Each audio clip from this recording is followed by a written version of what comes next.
Avec la crise sanitaire, les gens ont pu voir de manière flagrante à quel point la santé constituait un marqueur d'inégalité sociale. Dans un pays comme le nôtre, celui de la sécurité sociale, on ne peut pas rester insensible devant cette situation. Trop souvent, faute d'accès à l'information ou de moyens, les familles modestes se retrouvent mal prises en charge par notre système de soins. Aux urgences, dans les cabinets médicaux, on voit arriver des personnes avec des pathologies à traiter qui auraient pu être évitées grâce à un peu de prévention. Parce que oui, la santé, ce n'est pas seulement traiter une maladie quand elle est déjà installée, ce n'est pas prendre constamment des cachets, c'est aussi faire attention à soi-même et à son hygiène de vie. Mais pour ça, on a besoin parfois d'être un peu accompagné et aidé dans ces démarches. Et c'est justement là que peut et doit intervenir la municipalité, à travers la prévention, l'apprentissage des bons comportements et d'une bonne hygiène de vie.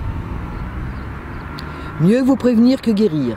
C'est un peu ce que l'on cherche à faire à Fleury-Mérogis avec notre politique locale de santé.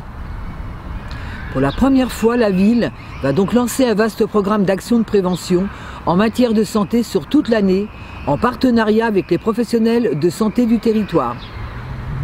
Dans cette optique, nous avons déjà commencé à organiser des actions de sensibilisation sur les soins bucco-dentaires dans nos écoles. Concrètement, un dentiste intervient dans les classes pour enseigner aux élèves de manière ludique les bons gestes à adopter lors du brossage des dents. Il leur apprend aussi l'importance d'une alimentation saine et équilibrée. Des actions de prévention sur la santé bucco-dentaire seront également proposées à nos aînés ainsi qu'aux enfants accueillis dans nos crèches. Durant les prochains mois, nous continuerons à déployer des campagnes de sensibilisation sur d'autres maladies qui, malheureusement, continuent de provoquer des drames.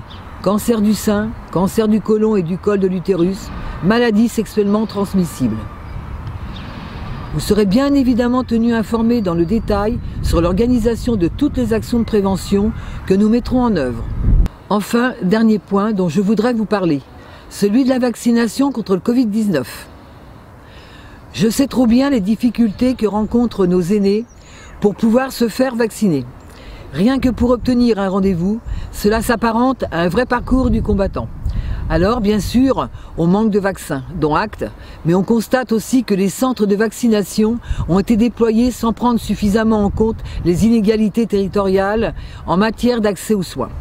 Et c'est bien là le problème. C'est pour cette raison que le maire avait directement interpellé sur ce sujet le directeur de l'agence régionale de santé à la fin du mois de janvier. Cela a d'ailleurs payé puisque nous avons fini par obtenir une première victoire puisqu'un centre de vaccination éphémère a pu ouvrir exceptionnellement l'école départementale d'incendie et de secours le samedi 6 mars et dimanche 7 mars.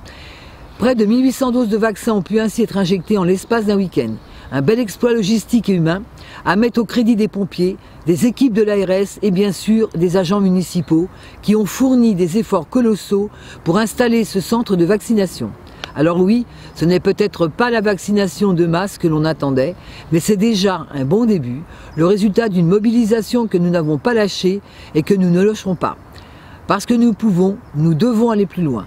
Nous voulons tous retrouver le goût du bonheur et des plaisirs simples du quotidien, la culture, le sport, la convivialité.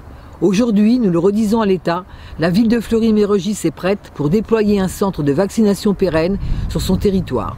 Nous avons les moyens et les infrastructures nécessaires. Notre gymnase pourrait servir de vaccinodrome. La clinique Manès s'est même montrée volontaire pour pouvoir participer à la campagne de vaccination. Vous le voyez, des solutions locales et concrètes pour faciliter la vaccination de tous, ce n'est pas ce qui manque et nous les avons toutes proposées à l'ARS et à la préfecture. Et nous continuerons à nous mobiliser pour qu'elles puissent être mises en œuvre, pour vous, pour nos vies. Mais au niveau national et européen, si nous voulons vraiment donner un coup d'accélérateur à la vaccination, il est impératif de faire des vaccins contre le Covid-19 des biens communs de l'humanité. Pour cela, je vous invite à signer et faire signer massivement la pétition européenne d'initiative populaire appelant à la levée des brevets sur les vaccins. Si cette pétition obtient 1 million de signatures en provenance d'au moins un quart des États membres, la Commission européenne sera contrainte de légiférer sur ce sujet. Alors, saisissons-nous tous de cet outil pour faire des vaccins un bien 100% public. Devant la gravité de la crise que nous traversons, faisons tous preuve de responsabilité. Agissons tous ensemble pour rendre l'accès aux vaccins plus juste et égalitaire. C'est le message que nous continuerons à défendre auprès de l'État.